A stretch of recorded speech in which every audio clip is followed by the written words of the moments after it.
l'Afrique, 60 ans après les indépendances, pourquoi rien ne change? Pourtant, le monde change autour de nous. Le monde bouge sur le plan géopolitique, géoéconomique, géostratégie. Les Occidentaux te disent que saisissent les opportunités, mais les Africains font du statu quo. Les Africains sont toujours en train de constater. Cher entrepreneur visionnaire, bonjour. Pour toi qui me découvres pour la première fois, je m'appelle Thierry Toukou. Je voudrais que sur cette vidéo, qu'on essaye d'analyser ensemble de façon froide, sans émotion. Tu sais que depuis 2 ans, c'est sur cette ligne que c'est ma ligne de conduite. J'ai dit ici, s'il faille qu'on avance, s'il faille qu'on évolue, il faudrait qu'on dépose nos émotions de côté. Il faut qu'on dépose nos états d'âme de côté. Si on veut progresser, si on veut vraiment avancer sur le plan individuel comme sur le plan collectif, on se doit de se questionner froidement.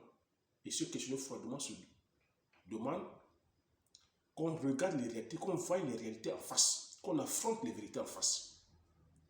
Donc, aux âmes sensibles, s'abstenir.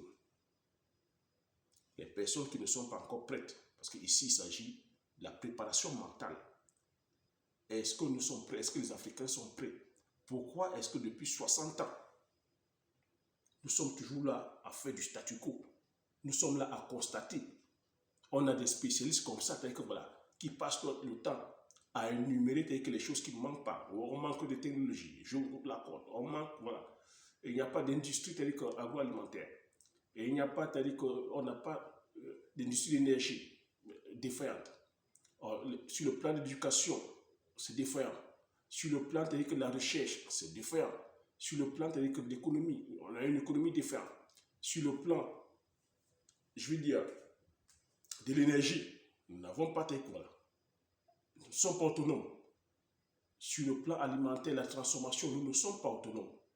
Côté politique, nous ne sommes pas du tout... La politique aux abois. Sur le plan, je veux dire, militaire, nous n'avons pas qu'une armée forte. J'ai envie de dire, depuis 60 ans, oui, on peut dire, on a subi aussi l'esclavage pendant 400 ans. Je vous l'accorde. On a souffert. On a connu aussi une phase, je vais dire, de colonisation. Je vous l'accorde aussi. Mais nous sommes libérés depuis, ça fait 60 ans que beaucoup de pays, que l'Afrique a obtenu son indépendance. Depuis 60 ans, de vous à moi, vous voulez me faire croire que nous sommes toujours là à constater les manquements. Nous sommes toujours là à pointer du doigt les bourreaux. Entre-temps, autour de nous, nous ne voyons pas comment sur le plan géopolitique, géostratégique, les enjeux. Voilà l'actualité qui est là présentement. La crise ukrainienne. La Russie entre l'Ukraine. Est-ce que vous êtes en train de voir l'impact que ça est en train de causer sur le plan mondial, sur l'économie mondiale, sur la production mondiale et même sur le plan alimentaire, la crise alimentaire qui n'a pas son nom que ça va causer? Ceux qui sont là, ceux d'entre nous qui sont là à pointer du doigt que c'est les Occidentaux le problème, que c'est les Occidentaux qui ne nous aiment pas, comme on a coutume à dire que c'est les Blancs qui ne nous aiment pas. La crise qui est en train de se produire là, de vous à moi, ce n'est pas entre Occidentaux. Est-ce que ce n'est pas entre Occidentaux? Ils ne sont pas en train de se cogner les têtes entre Occidentaux? Vous n'êtes pas en train de voir comment ça est en train de nous impacter? Mais quand est-ce que les Africains, quand est-ce que nous allons grandir? Quand est-ce que nous allons comprendre que le monde aujourd'hui, je ne fais que répéter, nous sommes rentrés dans une nouvelle ère de relations internationales. Ça a toujours été ça, le monde, nous sommes dans un monde de rapport de force. Quand ils sont quittés il y a 400 ans, pour venir t'aider sur notre continent, nous prendre de force, pour nous ramener t'aider nous transformer en esclaves, c'est un rapport de force, on se doit de l'accepter ça. On se doit d'accepter qu'en ce moment-là, on était faible. Quand ça finit, ils reviennent encore, ils viennent nous coloniser. C'est encore un rapport de force. Ce qui est en train de se passer aujourd'hui, on a vu pas mal de guerres. Les pays aujourd'hui dits puissants, puissants sur le plan économique, puissants sur le plan militaire, iront toujours, pour leurs besoins d'expansion, de croissance, iront toujours dominer ou envahir ceux qui sont faibles. Il faudrait qu'on comprenne ça. Les Africains, nous n'avons pas compris ça. On passe le temps aujourd'hui à former des clans, former des groupes. Je ne dis pas non. On n'est pas panafricaniste. C'est bravo, c'est bien. Mais je dis ici, on ne pourra pas l'être si on n'a pas une vraie idéologie. On ne pourra pas développer l'Afrique sans réelle idéologie. Je répète encore, sans réelle idéologie. Quelle est l'idéologie que les Africains ont? On ne va pas aller développer l'Afrique avec des Africains, une partie d'Africains, une partie de la diaspora, caviar, champagne, collage de petits sexes, amusement, la fête. Aller verser l'argent tel que sur les vêtements de marque. On vit dans le paraître. On vit dans l'arnaque. Comment est-ce que vous pensez qu'on pourra développer l'Afrique si aujourd'hui nous sommes une communauté où c'est l'arnaque qui fait les gens? Le cas d'école, on a encore le cas d'école qui est dans l'Iéblimal. On a le cas d'école l'Iéblimal qui a, en l'espace de 4 ans, enroulé une grosse partie de la communauté africaine dans la farine.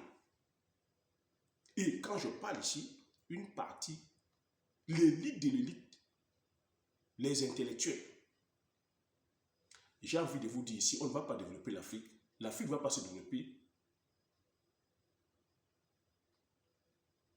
soi-disant parce qu'on est intellectuel. Parce que c'est ça la grosse erreur. On ne doit pas confondre. Intellectuel ne veut pas dire qu'on est intelligent.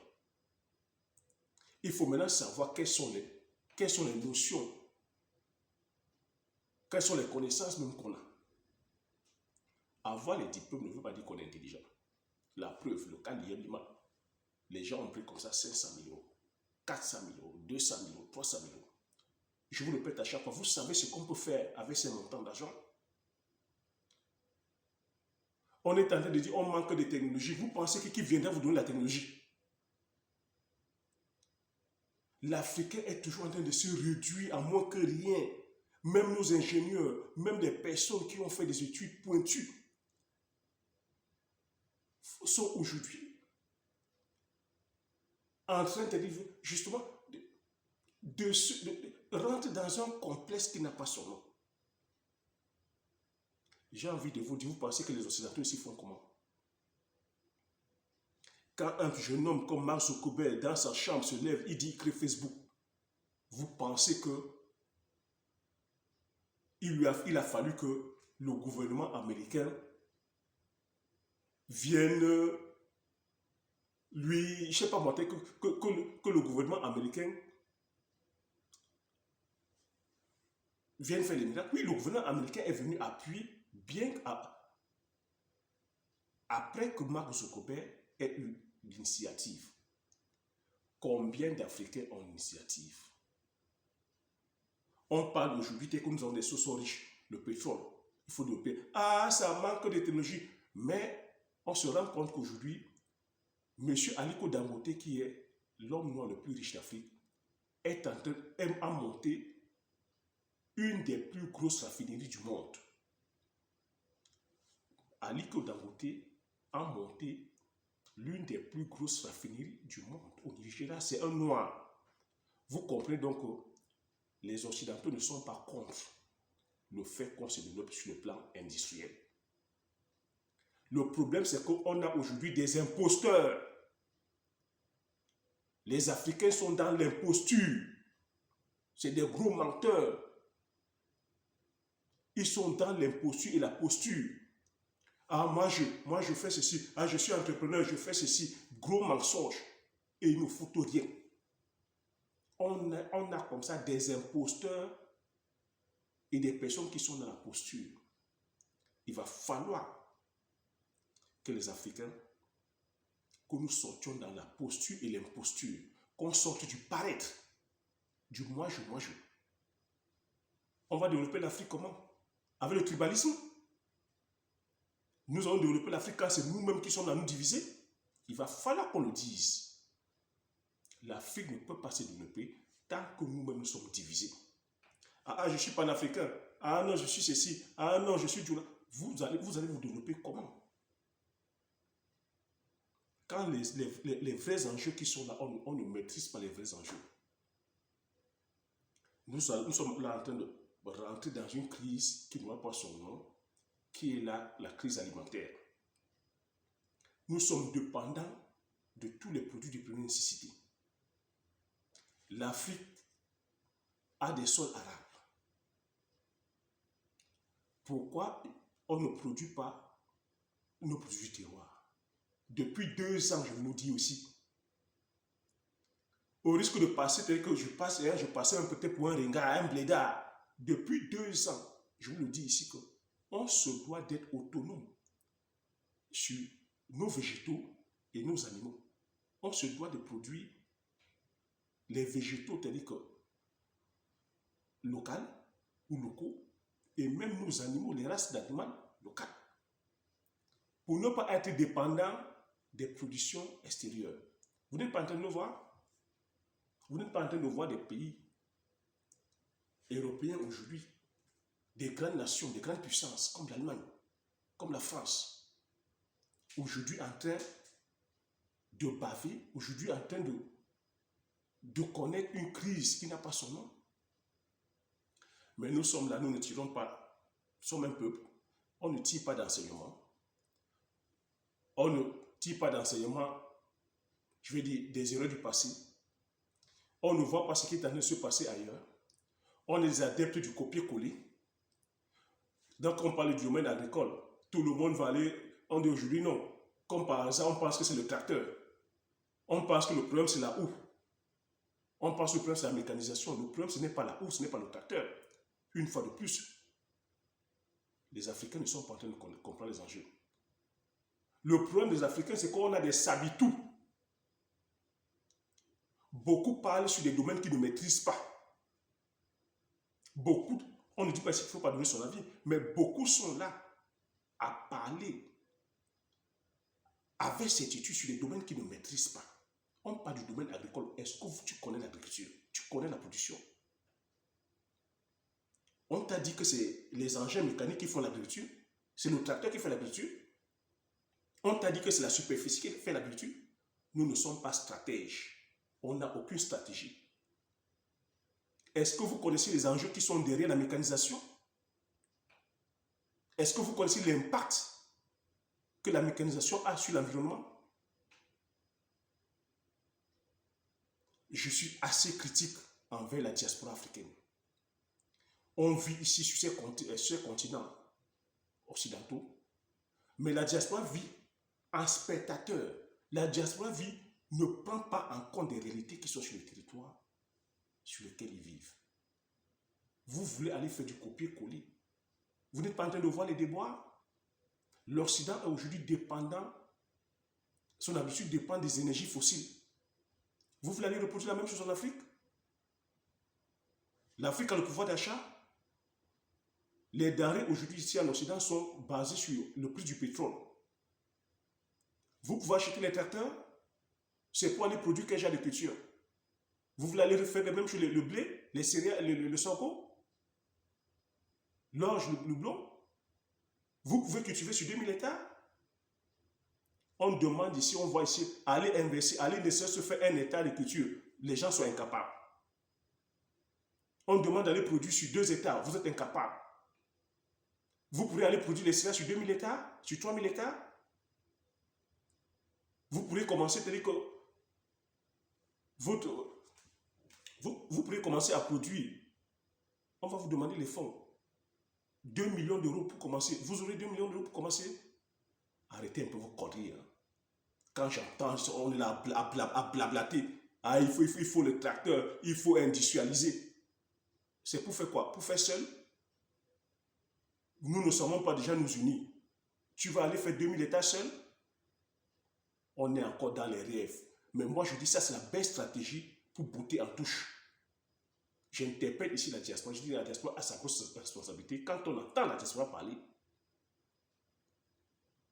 moi je dis, les Africains ne souffrent pas. Ils sont dans un confort et voient l'Afrique de très loin. Moi je vous dis, vous voyez l'Afrique de très loin. Si on veut faire bouger les choses, on se doit d'arrêter de blablater. On se doit d'être sur le terrain. Moi, c'est ce que j'ai fait. Le constat que j'ai fait en 2013. J'ai dit, je vais arrêter de blablater, je vais arrêter d'incriminer le système. Je vais aller répondre. Quand tu dis, il manque ceci, il manque cela, c'est une opportunité, mon ami. C'est en période de crise qu'on fait de l'argent. Moi, dans cette crise qui est en train de se produire, je vais gagner de l'argent. Pourquoi? Parce que je me suis préparé. La culture du palmier à huile depuis 2 ans, je vous parle. Moi, ça fait 9 ans que je cultive le palmier à huile. Pour votre gouvernement, vous savez, le prix du litre de pétrole, d'huile de palme a grimpé. C'est monté à 1300. Et on est qu'au début, ça va continuer à flamber. Parce que tant que le prix du pétrole monte, tant que le prix de l'huile de colza est en train de flamber, le prix de l'huile de palme va flamber. Mais c'est parce que en 2013, j'ai fait ce constat. Je me suis dit, l'Afrique a un manque criard comme ça en huile de palme. Pourtant, l'huile de palme est originaire, le palmier à huile est originaire d'Afrique. Comment ça se fait qu'on soit en manque? Parce que derrière, il n'y a pas de réelle politique agraire. Parce que derrière, les vergers qui sont là, sont des vergers que ce sont les colons qui ont eu à planter. Et derrière, nos politiciens n'ont pas, c'est-à-dire que derrière, suivi. On continue à exploiter tel que les anciens vergers laissés par les colons. Quelle est la réelle politique que nous avons derrière? Donc, moi je dis, les enjeux sont colossaux. On se doit aujourd'hui, je dis, si on veut réellement progresser, si on veut avancer, on se doit d'avoir une idéologie. Sans idéologie, on ne va nulle part. Sans idéologie, je vous dis clair, l'Afrique ne pourra pas avancer parce que les Occidentaux avancent avec une idéologie. Vous êtes dans le capitalisme, c'est une idéologie. Le capitalisme, je dis encore, c'est la prédation, c'est la loi du plus fort. Tu n'es pas fort, on te bouffe. Badawa. Et aujourd'hui, on se doit de constater, on se doit, avec honnêteté, de constater que nous sommes derrière. Nous sommes derrière. Donc le chantier est colossal.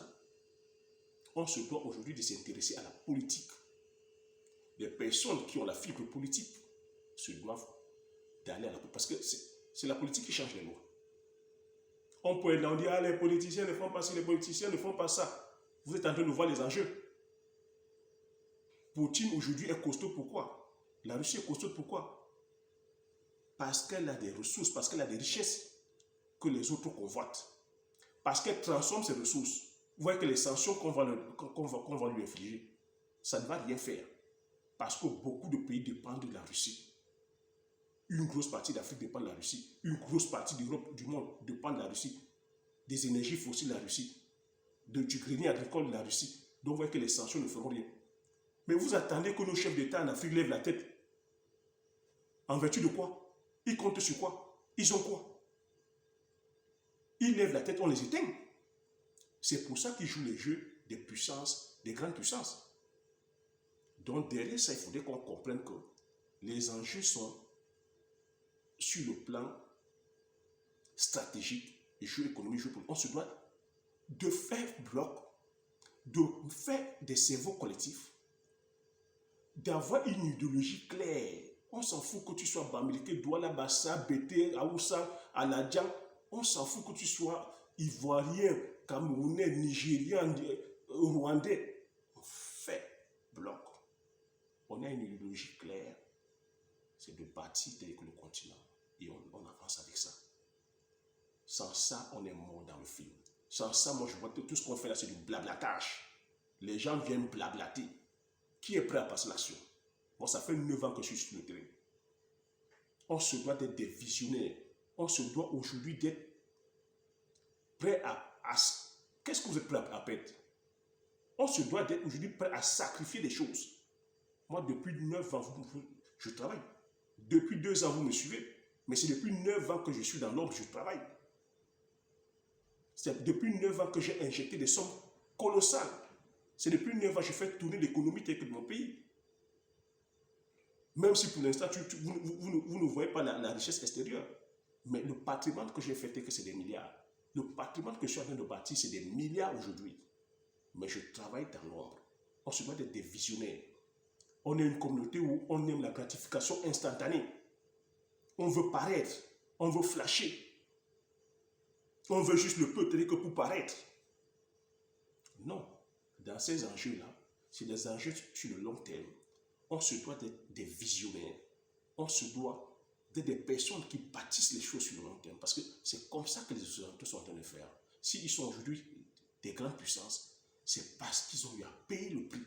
Le prix de la connaissance, le prix de la technologie, le prix de la recherche, le prix du sacrifice. Oui. Sommes-nous prêts à nous sacrifier? Sommes-nous prêts à payer le prix? Je le dis à chaque fois. Es-tu prêt à aller investir en te disant je fais ça, afin de pouvoir contribuer? Parce qu'investir, c'est prendre le risque. Es-tu prêt à aller risquer de perdre ton argent? Parce que oui, c'est ça investir. Je vous ai partagé ici. À chaque fois, je vous partage les différentes difficultés que j'ai traversées. En 2013, quand j'ai commencé, j'ai perdu 10 millions. Mais c'est avec une idéologie. Vous n'avez pas d'idéologie, vous êtes mort dans le film. Nous sommes les mêmes Africains. Non, on ne doit pas travailler à la famille. On doit pas, vous voyez, vous ne travaillez pas à votre famille, vous allez faire quoi? Vous avez construit quoi? Vous n'avez pas construit des richesses générationnelles. C'est pour ça qu'on est dans les business éphémères. Arrêtez d'être des businessmen. Parce que quand vous êtes des businessmen, vous n'enrichissez pas le continent. Vous enrichissez ceux qui produisent. On est toujours dans le qui-vive. On est toujours là à aller acheter ici, venir vendre ici. On va produire quand? On se doit aujourd'hui dans la production. Je parle comme ça avec un ton sérieux parce que il est temps qu'on se bouge. Il est temps qu'on se mette dans l'action. Arrêtez d'être des experts comptables. Arrêtez d'être des personnes qui sont là. Ah, il manque la technologie. Ah, il manque la science. Ah, il manque ceci. Qui viendra vous faire ça? Aujourd'hui, on a des leviers puissants comme ça où on peut aussi dominer. On a des risques sur le plan géologique. Les uns se sont riches. Oui. M. Aligo Dangote est en train de raffiner le pétrole. Donc ça veut dire que la technologie, ce n'est pas un problème. C'est les moyens. La technologie n'est pas un problème. Quand tu as les moyens, tu as la technologie. On a vu des Asiatiques venir acquérir la technologie ici pour aller développer telle que la Chine. La Chine est aujourd'hui développée. On a des fortunés qui débauchent des cerveaux ici occidentaux pour aller développer les grandes industries en Asie. Singapour est développé aujourd'hui, pourquoi? Ils envoient, c'est-à-dire que les étudiants venir prendre la technologie ici et développer tel que le continent. Ils débauchent les cerveaux occidentaux ici pour venir monter les industries tel que chez eux. Pourquoi nous ne sommes pas capables de le faire? Pourquoi nous ne le faisons pas? Non. On a cet égoïsme primaire là aussi qu'on n'aime pas partager. Quand quelqu'un réussit, il veut réussir pour lui seul. Il veut être le seul au sommet. Voilà pourquoi l'Afrique n'avance pas. Voilà les vraies réalités qu'il faut toucher. Voilà les vraies choses qu'il faut dire. Mais quand on va dire ça, beaucoup vont commencer à botter en touche. Moi, je vous le dis clair, parce qu'à un moment donné, on ne doit plus tourner autour du pot. On se doit de se dire les vérités. Le problème de l'Afrique, c'est les Africains. Le problème de l'Afrique, c'est que certains Africains sont encore en train de dormir. Certains sont encore en train de passer le temps à faire des jeûnes de 52 jours en croyant que le Messie viendra faire les miracles. Le Messie ne viendra pas faire les miracles. Il a déjà fait. Je dis, en chacun de nous, nous avons le potentiel de faire les choses. C'est que l'Africain est le dernier à croire même en lui-même. Nous sommes les derniers même à croire même en notre potentialité. des derniers à croire que nous sommes capables de faire les choses. Nous sommes toujours en train de penser que l'herbe est verte plutôt ailleurs, que c'est les Occidentaux qui font les choses bien. Donc, pour se développer, il va falloir, comme je vous ai dit, appliquer nos stratégies à nous et on va se développer en interne. Tous les pays qui sont développés avec leur réalité interne. Tu ne peux pas te développer en comptant sur les produits des autres, en prenant la technologie des autres. Si tu comptes sur la technologie, vous voyez aujourd'hui les moyens de pression. Les moyens de pression, c'est qu'on te coupe tout. Si tu dépends de la technologie des autres, la sanction, c'est qu'on te bloque, on te paralyse. Donc, tu te dois aujourd'hui de fonctionner en interne, de développer tes stratégies internes afin que tu puisses être autonome. Donc, si aujourd'hui il faut faire l'agriculture, ce n'est pas une question de mécanisation. C'est une question de choix de culture. Je vous le dis à chaque fois. On se lance à l'agriculture par rapport au choix de la culture, déjà par rapport à la zone agroécologique, au choix de la culture, au rendement de la culture à l'État et à la rentabilité de la culture. Bien sûr, la demande sur le marché. Et il se trouve aujourd'hui que nos cultures à l'État produisent plus que toutes les cultures, c'est-à-dire céréalières occidentales. Et que ces cultures-là, au jour d'aujourd'hui, n'ont pas besoin de mécanisation. Je vais prendre un exemple. Je te donne le tracteur aujourd'hui. Tu vas aller acheter un tracteur aujourd'hui qui coûte 200 000, 300 000 euros. Pour aller labourer un champ de manioc de 10 hectares. Ça va te servir à quoi? Parce que je sais que tu ne pourras pas produire tel que sur 100 hectares. Alors, même si tu as 40 hectares, tu vas juste labourer et déposer le tracteur. Parce que tu ne pourras pas récolter le manioc avec ton tracteur. Tu ne pourras pas sacler après à le tracteur. Donc, tu vois que tu n'auras que labourer. Tu gardes le tracteur 200 000 euros. Est-ce que c'est rentable? En attendant, peut-être que nos ingénieurs nous fabriquent nos tracteurs. Mais l'enjeu qui est là aujourd'hui, l'enjeu est écologique. Les désastres que les machines, les engins font sur l'environnement, les Africains ne sont pas en train de voir ça. Les Africains, nous sommes encore en train de vouloir aller prendre la technologie il y a 50 ans. Alors qu'aujourd'hui, les Occidentaux sont en train de tourner la page sur l'agriculture intensive, industrielle, sur les monocultures. Ils sont aujourd'hui sur l'agriculture biologique. Ils sont aujourd'hui sur l'agriculture de conservation. Ils sont aujourd'hui sur les couverts végétaux. Aujourd'hui, ils respectent le sol. Ils respectent la biodiversité des sols. Parce que tout ça, ça a des conséquences, les amis. Aujourd'hui, on pense sur la santé, le bien-être du producteur. Est-ce que lorsque vous pensez à l'agriculture de productivité, est-ce que vous pensez au bien-être du producteur? Est-ce que vous pensez à ce que le producteur gagne? Le producteur ne gagne rien, je vous le dis à chaque fois. L'industrie de productivité appauvrit ici en Occident ceux qui sont sur ce modèle-là. Et en même temps, ça détruit la biodiversité. En même temps, les consommateurs aussi, quel type de produits on mange? Vous voulez aller produire la chimie? Vous voulez aller produire grâce à la chimie? Et on voit aussi aujourd'hui les limites par rapport aux énergies fossiles. Aujourd'hui, c'est celui qui détient les énergies fossiles qui dirige le monde. Ouvrons les yeux, s'il vous plaît. Il faudrait que les Africains ouvrent les yeux, je vous en prie. Si Poutine est en train de mener la vie dure au monde aujourd'hui, c'est parce qu'il détient les énergies fossiles. C'est lui qui détient le plus de gaz, le plus de pétrole. Il est le premier producteur d'engrais chimiques. Sans engrais, aujourd'hui, vous produisez quoi? On produit quoi? Vous voyez qu'il a le moyen de pression. Donc, quand il tousse, le monde tremble. Vous voulez dépendre de ça? On sait aujourd'hui qu'avec la biologie, la microbiologie, on peut cultiver sans avoir besoin d'autant d'engrais de synthèse. On se doit de respecter l'environnement parce que le facteur environnemental aujourd'hui, c'est quelque chose. Les prochaines guerres seront des guerres de climat. Les Africains vont commencer à fuir. Ils sont en train de fuir le continent, mais on va encore fuir de plus en plus le continent par rapport au climat. C'est ça que vous voulez? La crise alimentaire, c'est ça que vous entendez encore? On est en train de vivre la crise alimentaire. Par rapport au mode de production, pourquoi l'Occident ne produit pas ici assez? Parce qu'en 50 ans, ils ont détruit leur couche du sol arabe.